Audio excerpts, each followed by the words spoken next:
Consistently crafted cars roll off the assembly line in a smooth flow. They are alive with the spirit of providing people with quality products through conscientious manufacturing and continuing research and development. This is the Toyota production system, where manufacturers eliminate waste to provide customers with well-made products in a timely manner.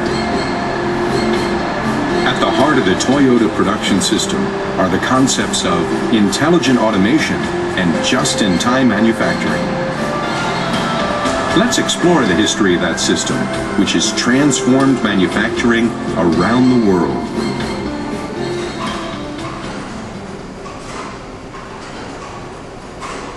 The concept of intelligent automation, called Jidoka, originated in looms invented by Sakichi Toyoda, the founder of the Toyota Group.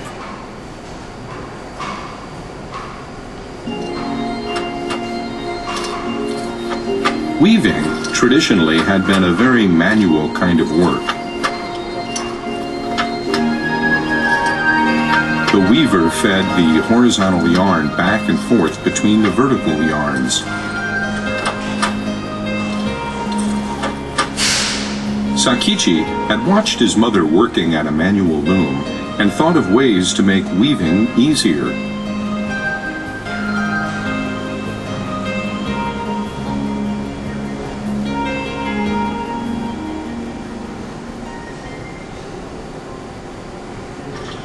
He invented an original wooden hand loom in 1890. His loom was easy to use and nearly 50% more efficient than previous looms.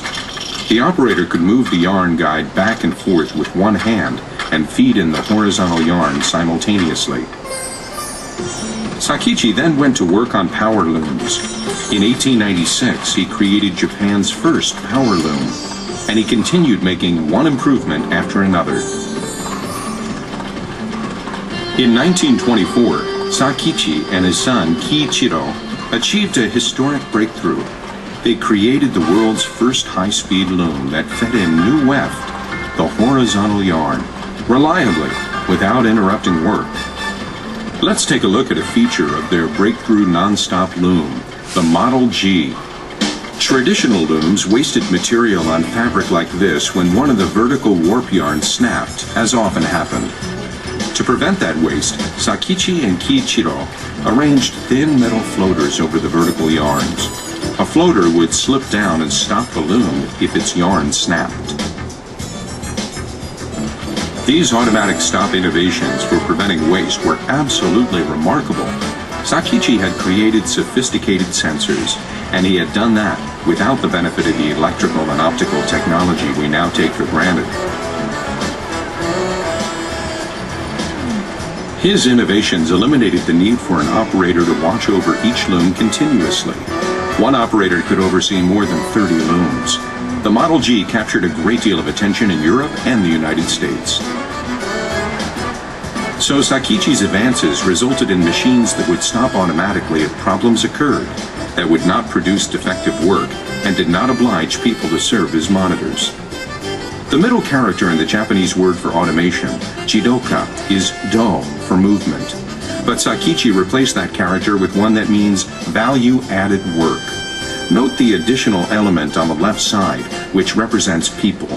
Sakichi's jidoka put the human element into automation.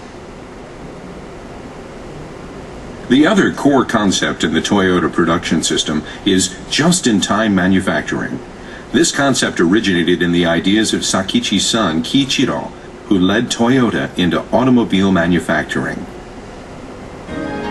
Along with working with his father on the Model G loom, Kiichiro helped put in place a mass production system. He established Toyota Automatic Loom Works in 1926 and introduced American assembly line methods to produce the Model G loom. Kiichiro traveled to Europe and North America in 1929 to find licenses for his company's automatic loom technology. He was amazed at all the vehicles and roads in the United States, and he resolved to begin developing automobiles. People tried to dissuade Kiichiro.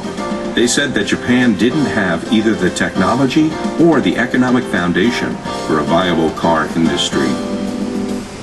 But he ignored their doubts and set up a shop in a loom factory to develop small engines. He undertook the risk of investing in expensive precision equipment.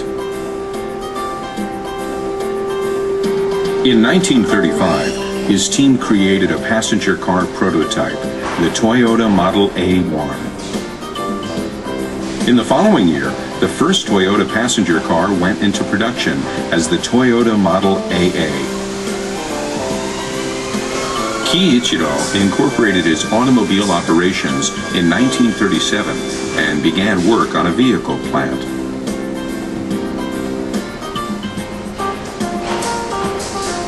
He refined American mass production methods for his plant and developed the beginnings of just-in-time manufacturing.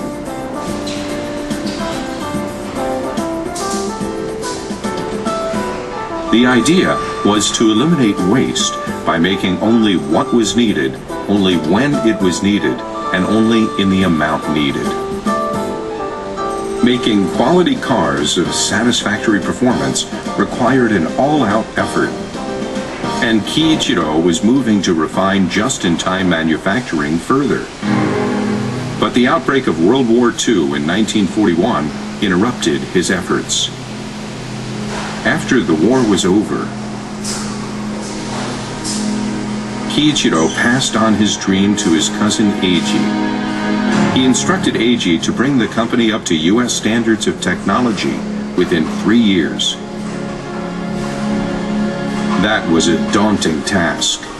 U.S. productivity in automobile manufacturing was 8 times higher than Japan's, and Toyota was short of equipment and capital.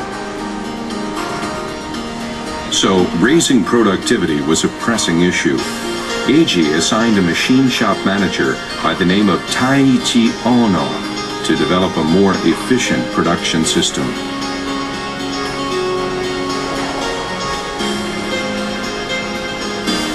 The two men looked for ways to raise the value-added productivity of every worker. They did that by putting Sakichi's Jidoka concept to work throughout their operations. They also looked for other ways to stretch their limited resources of capital and equipment. They did that by putting Kiichiro's just-in-time concept to work systematically.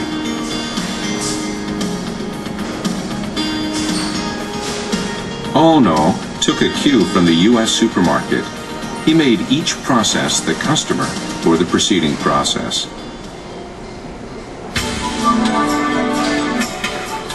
In traditional manufacturing, processes delivered parts to the following processes regardless of what was actually needed.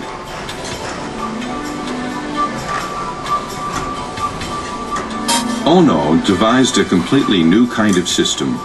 Processes used Kanban cards removed from parts they had consumed to withdraw parts from the preceding processes. Kanban on the parts arrayed by processes came off when the following processes withdrew the parts. They became instructions to make additional parts. The Kanban flow ensured the processes made parts only to replace parts actually consumed by the following processes. Active cooperation by the people in the workplace would be essential to Ono's system. But at first, people were reluctant to give up their old ways of doing things. Ono took the initiative. He went into the workplace and taught people how to use his system. Eiji Toyota supported Ono enthusiastically in putting the new production system in place.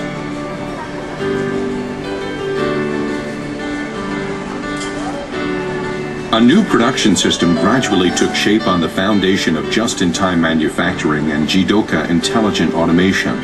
As the Toyota production system, It became a standard for manufacturing industries.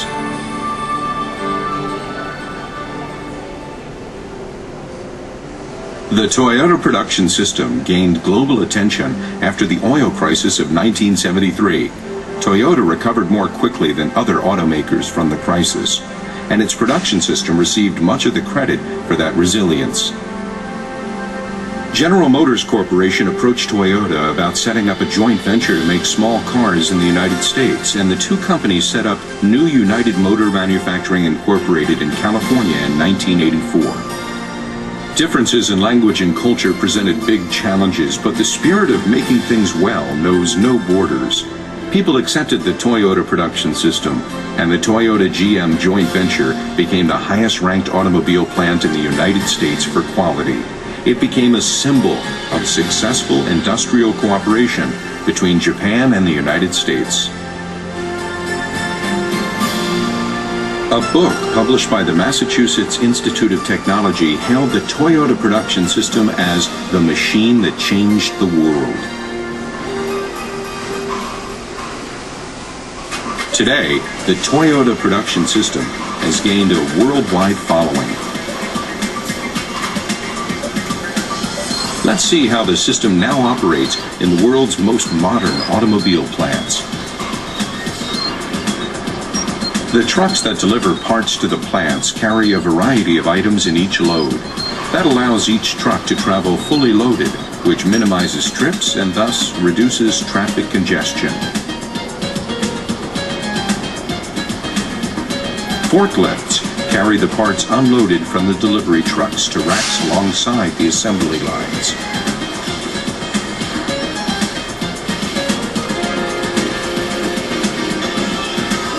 On the assembly line, when the first part is used from the box, the operator removes the attached Kanban cards.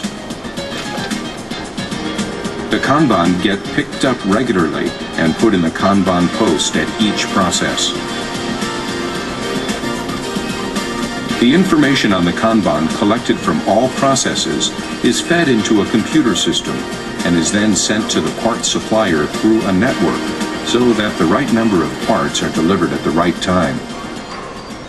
At the supplier, the Kanban are printed out for one corresponding truckload at a time and set into the Heijunka post.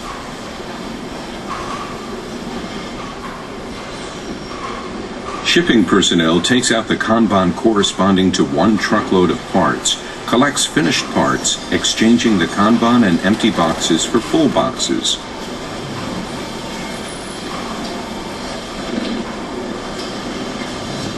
The information on which parts were collected is sent to the production line.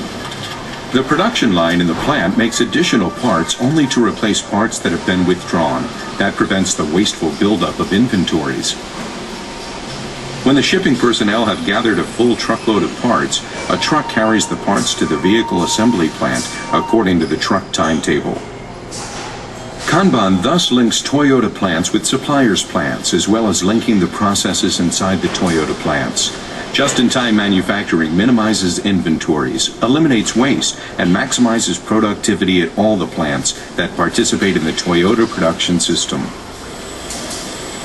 Jidoka Intelligent Automation also continues to play a big role in the system.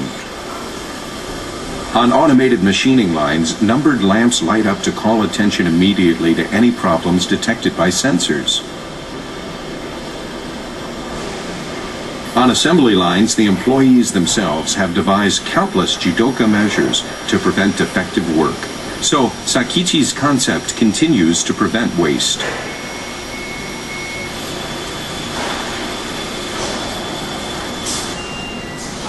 The idea is to build quality assurance into every process, and it works.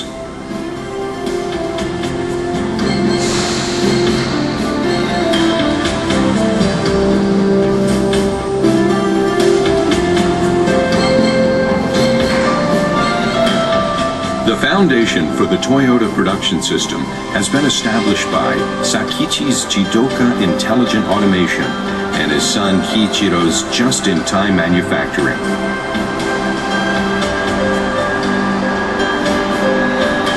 Taichi Ono and others engineers put those concepts to work systematically with the strong support of Eiji Toyota and his passion for manufacturing.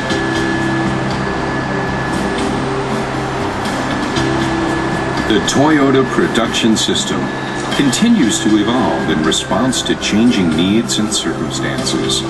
But the fundamental concepts are eternal, including Toyota's commitment to a continuing improvement in every phase of products and operations. Those concepts underlie a lasting contribution to enhancing the quality of life for people everywhere.